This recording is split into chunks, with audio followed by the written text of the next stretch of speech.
Uniform ಹಾಕಿ ಕೈಯಲ್ಲಿ ID card ಹಿಡಿದುಕೊಂಡು ಸರತಿ ಸಾಲಿನಲ್ಲಿ ನಿಂತ ಮಕ್ಕಳು ಯಾವುದೋ ಸ್ಪರ್ಧೆಗೆ ಹೊರಟಿಲ್ಲ. ಇಲ್ಲಿ ಪ್ರೈಸ್ ಕೊಡಲಾಗ್ತಿಲ್ಲ. ಮತ್ತೆ ಇದೇನಪ್ಪ ಮಕ್ಕಳು ಯಾವುದಕ್ಕೆ ಲಸಿಕೆ ಹಾಕಿಸಿಕೊಳ್ಳುವುದಕ್ಕೆ ನಿಂತಿದ್ದಾರಾ? ಇದೇನು ಆರೋಗ್ಯ ಪರೀಕ್ಷೆಯಾ ಅಂತ ಅಂದುಕೊಂಡ್ರೆ ನಿಮ್ಮ ಊಹೆ ತಪ್ಪು. ಮಕ್ಕಳು ತಮ್ಮ ಹಕ್ಕನ್ನ ಚಲಾಯಿಸುವುದಕ್ಕೆ ಸರದಿಯಲ್ಲಿ ನಿಂತಿದ್ದಾರೆ.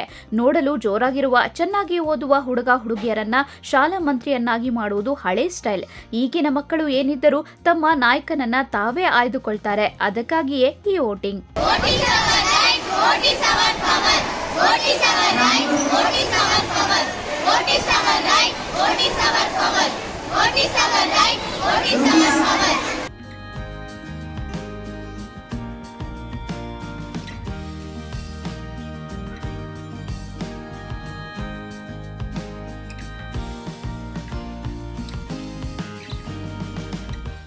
ಶಾಲೆಯಲ್ಲಿ ಚುನಾವಣೆ ನಡೆದರೂ ಮಕ್ಕಳಿಗೆ ರಜೆ ಇಲ್ಲ. ಕಾರಣ ಇಲ್ಲಿದೆ. ಹೌದು, ಚಾಮರಾಜನಗರ ತಾಲೂಕಿನ ಪ್ರತಿಷ್ಠಿತ ಸರ್ಕಾರಿ ವಿದ್ಯಾಸಂಸ್ಥೆಯಾದ ಆದರ್ಶ ವಿದ್ಯಾಲಯದಲ್ಲಿ ಶಾಲಾ ಸಂಸತ್ ಚುನಾವಣೆ ನಡೆಸಲಾಯಿತು.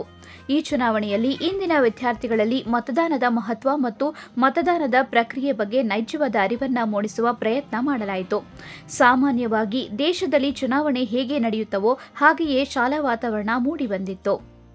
ಮತದಾನ ಸಾಕ್ಷರತಾ ಸಮಿತಿ ಅಡಿಯಲ್ಲಿ ಅಧಿಸೂಚನೆ ಹೊರಡಿಸುವ ಮೂಲಕ ಚುನಾವಣಾ ಪ್ರಕ್ರಿಯೆಯನ್ನು ಆರಂಭಿಸಿ ಚುನಾವಣೆಗೆ ಸ್ಪರ್ಧೆ ಮಾಡುವವರ ನಾಮಪತ್ರ ಸಲ್ಲಿಸಿದ ನಾಮಪತ್ರವನ್ನು ಪರಿಶೀಲನೆ ಮಾಡುವುದು, ನಾಮಪತ್ರ ಹಿಂತೆಗೆದುಕೊಳ್ಳುವುದು ಎಲ್ಲಾ ಪ್ರಕ್ರಿಯೆ ನಡೆಸಿ ಅಂತಿಮವಾಗಿ ಚುನಾವಣೆಗೆ ಸ್ಪರ್ಧಿಸಿರುವ ಉಮೇದುವಾರರ ಪಟ್ಟಿ ಪ್ರಕಟಣೆ ಮಾಡಿದ್ರು.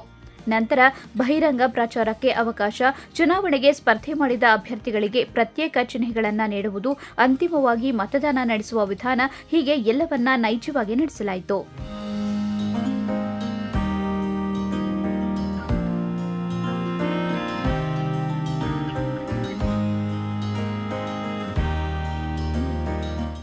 ಈ ಚುನಾವಣೆಯ ಪ್ರಕ್ರಿಯೆ ಮುಖ್ಯಸ್ಥರಾಗಿ ಮುಖ್ಯ ಶಿಕ್ಷಕರಾದ ಸುರೇಶ್ ಅವರು ಪಾತ್ರ ವಹಿಸಿದ್ರು. ಮೊಬೈಲ್ನಲ್ಲಿ ವೋಟಿಂಗ್ ಮಷಿನ್ ಎನ್ನುವ ತಂತ್ರಾಂಶವನ್ನು ಡೌನ್ಲೋಡ್ ಮಾಡಿಕೊಂಡು ಕಂಟ್ರೋಲಿಂಗ್ ಬ್ಯಾಲೆಟ್ ಯೂನಿಟ್ ಮಾದರಿಯಲ್ಲಿ ಚುನಾವಣೆ ನಡೆಸಿದ್ದು ವಿಶೇಷವಾಗಿತ್ತು. ಯುವಕ ಹಾಗೂ ಯುವತಿಯರು ಮತ ಚಲಾಯಿಸುವುದಕ್ಕೆ ಸರತಿ ಸಾಲಿನಲ್ಲಿ ನಿಂತು ತಮ್ಮ ಆಧಾರ್ ಕಾರ್ಡ್ಗಳನ್ನು ತೋರಿಸಿ ಮತವನ್ನ ಚಲಾವಣೆ ಮಾಡಿದರು. ವಿಶೇಷವಾಗಿ ಪೊಲೀಸ್ ಸಮವಸ್ತ್ರವನ್ನ ಶಾಲೆಯ ವಿದ್ಯಾರ್ಥಿಗಳು ಹಾಕಿ ಮಕ್ಕಳು ಸರತಿ ಸಾಲಿನಲ್ಲಿ ಬರುವಂತೆ ನೋಡಿಕೊಳ್ಳುತ್ತಿದ್ದರು.